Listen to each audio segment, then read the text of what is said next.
Included in the slave narratives of the Underground Railroad is why and how Margaret Ward spontaneously fled from slavery when threatened with a humiliating whipping by her master. She told her story to Epictetus. This is her account. We have no pictures of Margaret, so we use pictures of other slaves fleeing bondage for freedom. Margaret's account begins on the eastern shore of the Chesapeake in the state of Maryland. There lived a remarkable woman by the name of Margaret. She was born on the slave ship on its way from Africa to Baltimore, just before the importation of slaves was prohibited. She, with her mother, fell into the hands of a family who gave them religious instruction.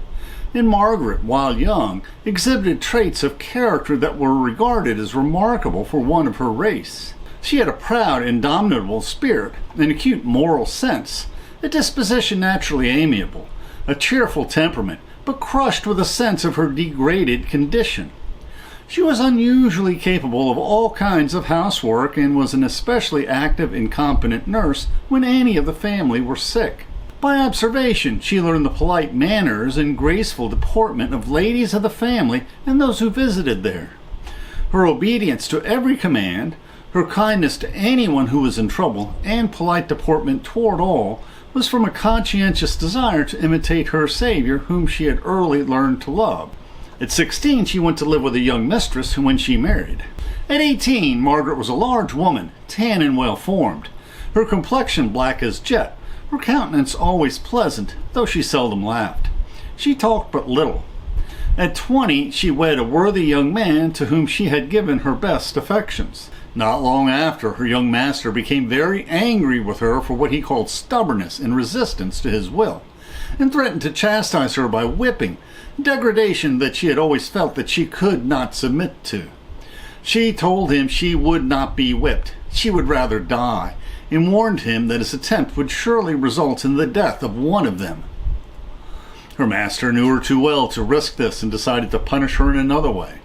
He sold her husband, and she saw him bound in chains and driven off with a large drove of slaves to the New Orleans market. He then put her in the hands of a brutal overseer, with directions to work her to the extent of her ability on a tobacco plantation up until the day of the birth of her child. It was a custom on the plantations to establish nurseries, presided by old broken-down slaves, where mothers might leave their infants during the work hours. But this privilege was denied to Margaret. She was obliged to leave her child under the shade of a bush in the field, returning to it but twice during the long day. On returning to the child one evening, Margaret found it apparently senseless, exhausted with crying, and a large serpent lying across it.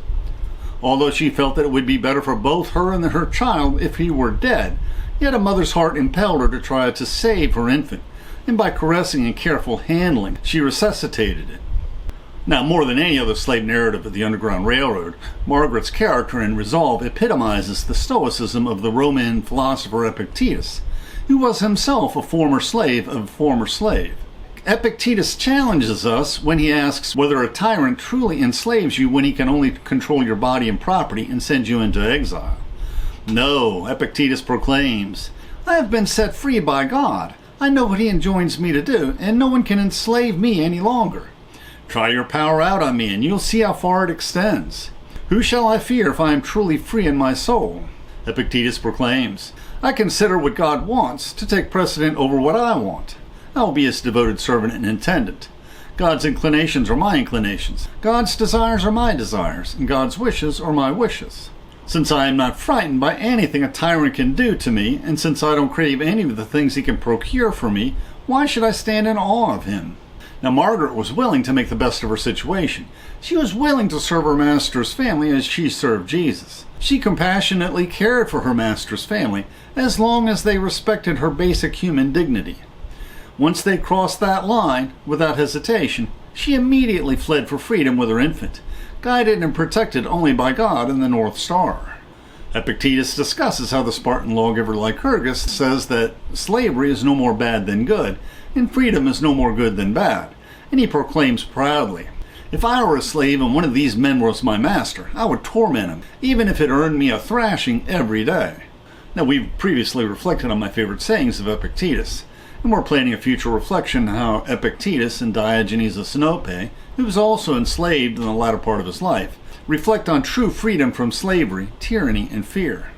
And we can also draw inspiration from Viktor Frankl's Man's Search for Meaning, where he also describes how man can find meaning in life even in the hopelessness of the Auschwitz Nazi work camps, which was the most cruel form of slavery devised by man. Margaret's account continues. As soon as she heard her infant's feeble, wailing cry, she vowed to deliver her boy from the cruel power of slavery or die in the attempt. And falling prostrate, she prayed for strength to perform her vow, and for grace and patience to sustain her in her suffering, toil, and hunger. Pressing her child to her bosom, she fled with all the speed of which she was capable towards the North Star. Having gone a mile or two, she heard something pursuing her. On looking round, she saw Watch, the old house dog. Watch was a large mastiff, somewhat old, and with him Margaret had been a favorite, and since she had been driven to the field, Watch often visited her at her cabin in the evening. At the break of day, she hid herself on the border of a plantation and soon fell asleep. Toward evening, she was aroused by the noise made by the slaves returning to their quarters. And seeing an old woman lingering behind all the others, she called her, told her troubles, and asked for food. The old woman returned about midnight with a pretty good supply of food, which Margaret divided with Watch, and then started on, taking the North Star for her guide. When Margaret was not present at the morning roll call, the overseer first thought she was hiding nearby and thought the hunger would force her return. When she did not return, he let loose the bloodhounds, following them at a distance as they traced her tracks. Margaret had been lying in the woods at the bank of a river, intending to start again as soon as it was dark, when she was startled by the whining and nervous motions of old Watch, and listening she heard the hoarse ringing bay of a bloodhound. Although she had expected that she would be hunted with dogs, she recalled over and over again the shocking accounts related by overseers to the slaves of fugitives overtaken and torn in pieces by the savage Spanish bloodhounds, and she had not, until now, realized the horrors of her situation.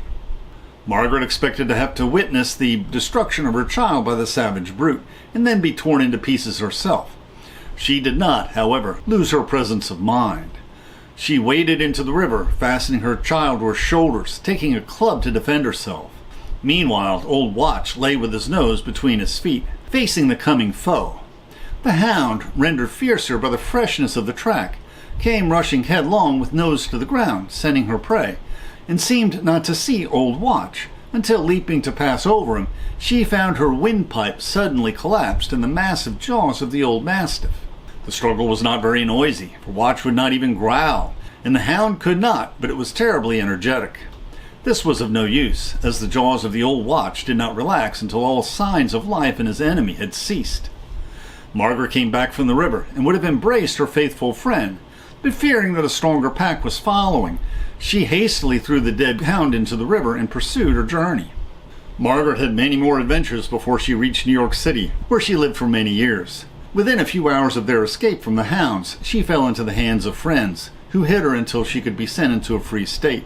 While there, she learned about the pursuit by the hunter, that he never knew what became of his best hound.